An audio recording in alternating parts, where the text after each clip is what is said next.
Shalom, kita kembali akan merenungkan firman Tuhan. Mari kita berdoa. Bapa di sorga, terima kasih buat hari baru. Kembali kami akan menjalani dan melandasinya di dalam dan melalui firman-Mu. Mohon pencerahan dari Roh Kudus agar kami mengerti dan kami hidupi dalam kesehari-harian kami. Demi Kristus Sang Firman kami berdoa. Amin. Firman Tuhan kita terambil di dalam Filipi 2 ayat 3. Dengan tidak mencari kepentingan sendiri atau puji-pujian yang sia-sia. Sebaliknya hendaklah dengan rendah hati yang seorang menganggap yang lain lebih utama daripada dirinya sendiri.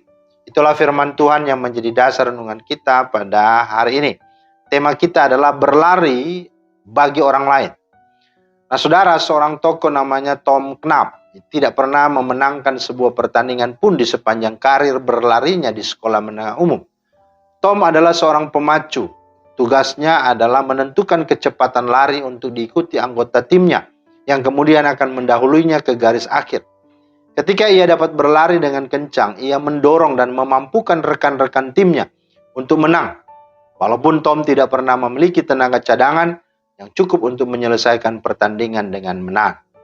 Sang pelatih menganggapnya sebagai anggota tim yang berharga dan yang sudah menang.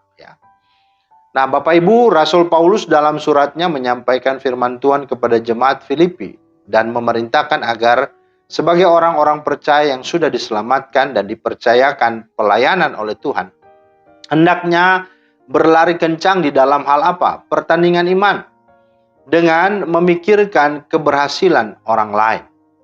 Nah, sebagai orang-orang beriman diharapkan dalam ayat 3 dan 4 yang kita baca tadi dikatakan tidak mencari kepentingan sendiri atau puji-pujian yang sia-sia.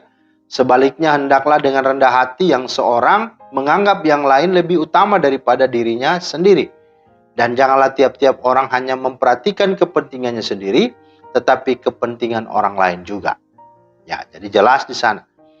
Kalau kita memperhatikan dalam Filipi dikatakan yang dalam rupa Allah tidak menganggap kesetaraan dengan Allah itu sebagai milik yang harus dipertahankan, melainkan telah mengosongkan dirinya, meninggalkan kemuliaan sorga untuk menjadi manusia, sama seperti kita, menjadi hamba yang menderita dan mati di kayu salib, sehingga kita orang berdosa tidak binasa, melainkan memperoleh atau mendapatkan hidup yang kekal.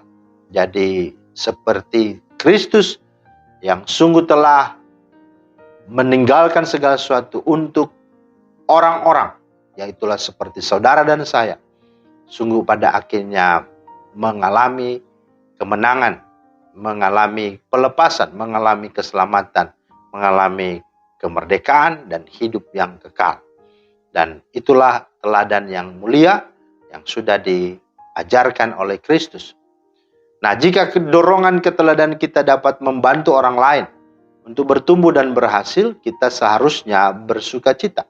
Saat hadiah kekal diberikan atas pelayanan yang setia kepada Allah, maka banyak pemacu dan pendorong dan motivator iman, orang-orang yang betul-betul menjadi pembimbing rohani kita, menjadi guru-guru kita, menjadi pengajar, menjadi mentor kita, akan mendapatkan penghargaan dan perhatian khusus dari Bapa di sorga.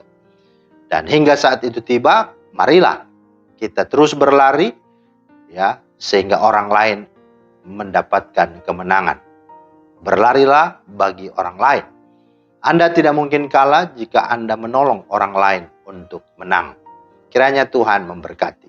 Terima kasih Tuhan atas firman-Mu.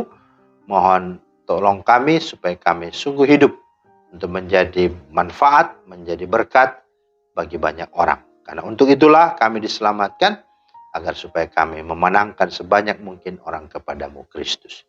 Demi Tuhan Yesus kami berdoa. Amin. Demikianlah firman Tuhan hari ini. Kiranya menjadi berkat. Selamat beraktivitas. Tuhan Yesus memberkati. Shalom.